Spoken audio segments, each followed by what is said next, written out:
Hey people, what's going on? It's Jamil, and this is a video on education on gang stalking. And I'm going to be going over some work I did with the University of Michigan. And unfortunately, I spent some time in jail for a crime I did not commit, of course.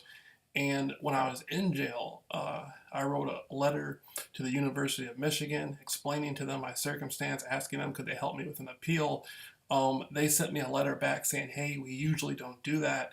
We don't just accept any case, and yada, yada. So I said, you know what, I'm not going to stop here.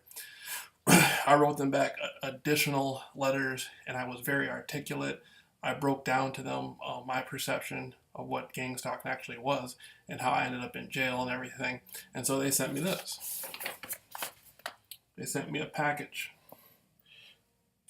Michigan Innocence Clinic. And when I got this at the jail, I said Michigan Innocence Clinic from David R. Morin, director.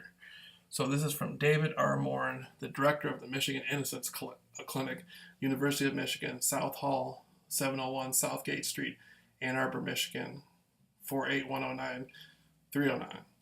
And I said, everybody in the jail was like, man, what's that? The University of Michigan is going to represent you in a case? I said, hopefully. And then I got this letter with them from the University of Michigan Innocence Clinic. And so I was like, whoa, there's going to be university professors and students looking at what I'm saying. And they sent me a questionnaire. It was 19 pages long. I had to fill out the whole questionnaire and explain to them. Then I sent them additional pages, and it was pretty interesting. And that's the whole thing I was doing when I was in jail. I was writing the ACLU, I wrote the Michigan Innocence Clinic, NWA. I was just like writing every single, I was really trying to stress like the pain and sorrow that I went through. And that was really cool. They wrote me back. See, Jamil Rawls, 25, West Walton, Muskegon Jail. And one of the guards was like, man, I've never seen anybody get a letter from Michigan, University of Michigan Innocence Clinic. So, Ann Arbor, Michigan. Huh. So there's a lot of people, there's a lot of stuff going on in Michigan. Recently I was talking about the Communist Party and Sung, and it's so fascinating because just south of me, a couple hours, is Stuart Swerdlow. And Stuart Swerdlow's great uncle was the first president of the Communist Party. Stuart Swerdlow's great uncle was the first president of the Soviet Union. And I was just like, man, that's crazy. You know what I mean? All the research I did on Jim Jones and the People's Temple, and everybody knows Jim Jones was communist. And I'm like 2 hours away. The guy's great uncle was the first president of the Soviet Union. And of course, his grandfather helped form the Communist Party of America. And so I thought that was pretty cool. I always liked Stuart Swerdlow as a researcher as well.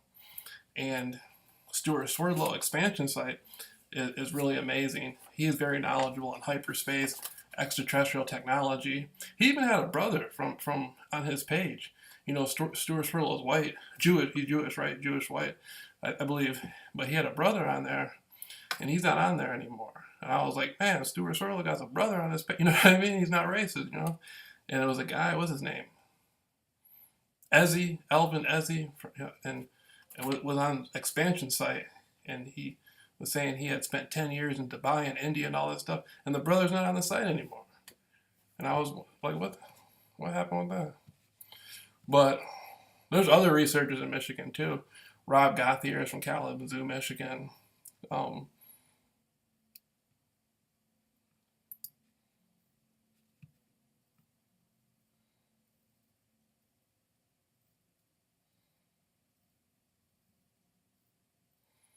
And so, but I wish, I wish my supporters might be able to get me an interview with Stuart.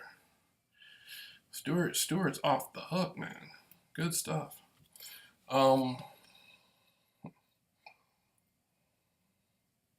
Maybe we can get one with Dr. John Hall. Anyway, so that's some of my work. So I want to advise people, if you ever end up in jail for something you did not do or anything like that, don't hesitate to reach out and contact universities, contact colleges. Just be active with it, And so that's it. Next week we'll come back with some more material. I got tons of interviews from 2016, but they're not really, it's just me sitting around talking about, I beat gangs, talking about with millions, you know, with so many people. Like, I got so many hours already up there of it, but